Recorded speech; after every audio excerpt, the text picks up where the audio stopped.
নমস্কাৰ সকলোকে প্ৰথমতে নতুন ভিডিঅ'ৰ মাজলৈ স্বাগতম জনাইছো সবন্দকল IOCL অৰ্থাৎ ইণ্ডিয়ান অইল কৰ্পোৰেচন লিমিটেডৰ ফালৰ পৰা এপ্ৰেন্টিছশ্বিপৰ ভ্যাকেন্সি মুকলি কৰিছে সো কোন কেইটা ৰিফাইনাৰীৰ পৰা মুকলি কৰিছে কোন সকলে কৰিব পাৰে সম্পূৰ্ণ জনাম আপোনালোকে নিশ্চয়কৈ ভিডিঅ'টো চাই থাকিব আমাৰ অসমৰ পৰা টোটাল 336 টা ভ্যাকেন্সি মুকলি কৰিছে আৰু কোন কেইটা ৰিফাইনাৰীৰ পৰা আপোনালোকে চাব পাৰিব যে ইয়াতে গুৱাহাটী ৰিফাইনাৰীৰ পৰা মুকলি কৰিছে লগতে ইয়াতে যদি আপোনালোকে চাই বঙাইগাঁও ৰিফাইনাৰীৰ পৰা মুকলি কৰিছে আৰু ডিগবৈ ৰিফাইনাৰী তো যদি ইয়াতে চাও প্ৰথমতে বঙাইগাঁও ৰিফাইনাৰীৰ বাবে কিমান কেইটা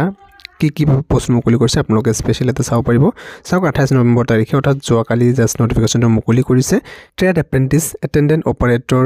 আৰু এটো হৈছে কেমিক্যাল প্লান্টৰ বাবে হয় কোৱালিফিকেশনটো কি বিচাৰিছে এটো চাওক 3 বছৰ BSc লাগিব ম্যাথছ নাইবা ফিজিক্স নাইবা কেমিষ্ট্ৰি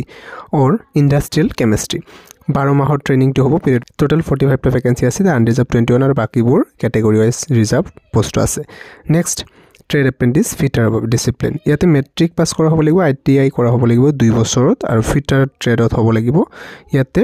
6টা ভ্যাকেন্সি আছে নেক্সট যদি আপোনালোকে চাই ট্ৰেড এপ্ৰেন্টিছশ্বিপ বয়লাৰ ডিসিপ্লিন মেকানিক্যালৰ হয় এটো ইয়াতেও 3 বছৰ BSc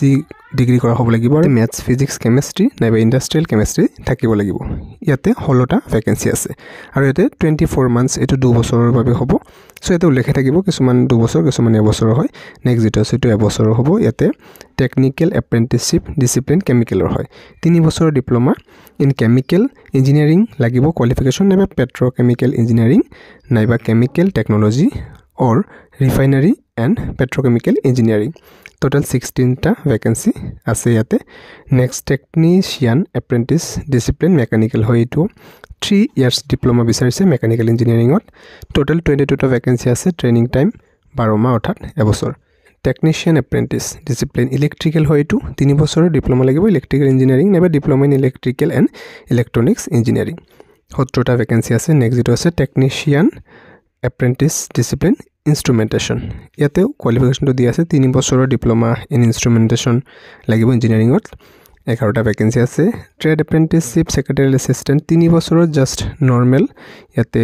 বিচাৰিছে যে কোনো ধৰণৰ স্পেশালিটি বিচৰা নাই ট্ৰেনিংটো 15 মাহৰ কৰা হ'ব আৰু ইয়াতে এটা পোষ্টে আছে বঙাইগাঁও ৰিফাইনাৰীৰ বাবে আৰু ট্ৰেড এপ্ৰেন্টিছ একাউন্টেন্টৰ বাবে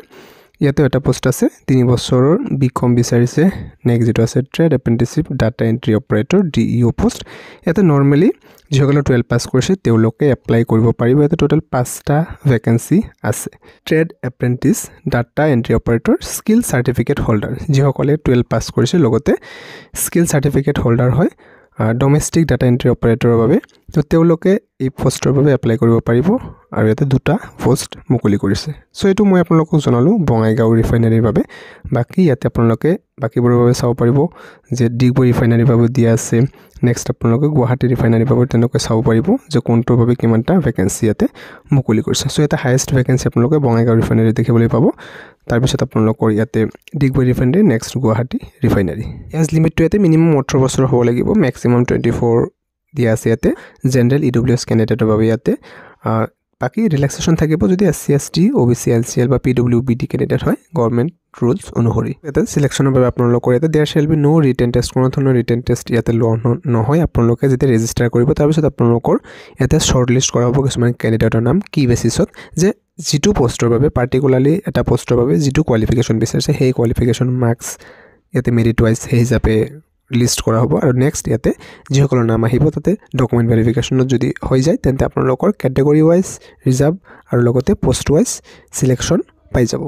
আৰু ইয়াতে আপোনালোকৰ মান্থলি স্টাইপেন্ড লাভ কৰিব কোৱালিফিকেশন অনুসৰি আৰু ইয়াৰ পিছত আপোনালোকৰ এপ্ৰেন্টিছশ্বিপ ট্ৰেনিং যেতিয়া কমপ্লিট হ'ব আপোনালোকে এখন সাৰ্টিফিকেটও লাভ কৰিব অনলাইন এপ্লাই ইতিমধ্যে ষ্টাৰ্ট হৈ গৈছে 28 নৱেম্বৰ অৰ্থাৎ যোৱাকালিৰ পৰা ষ্টাৰ্ট হৈছে আৰু 18 ডিসেম্বৰ তাৰিখে ইয়াতে লাষ্ট ডেট ৰখা হৈছে আৰু আপোনালোকে অনলাইন এপ্লাই কৰিবলৈ হলে অফিচিয়েল ৱেবছাইটত যাব IOCL অফিচিয়েল ৱেবছাইটত গলে আপোনালোকে ইয়াতে এপ্লাই কৰিব পাৰিব যেটো ৰিজাল্ট ঘোষণা কৰিব অৰ্থাৎ ক্যান্ডিডেটৰ নামৰ লিষ্টটো যেটো মুকলি কৰিব হেতু ডেটটো টেন্টেটিভলি ইয়াতে 27 ডিসেম্বৰ তাৰিখে মুকলি কৰিব বুলি কৈ দিছে লগতে যেটো টেন্টেটিভ ডকুমেন্ট ভেৰিফিকেশন লোৱা হ'ব এটো আপোনালোকৰ 2 জানুৱাৰীৰ পৰা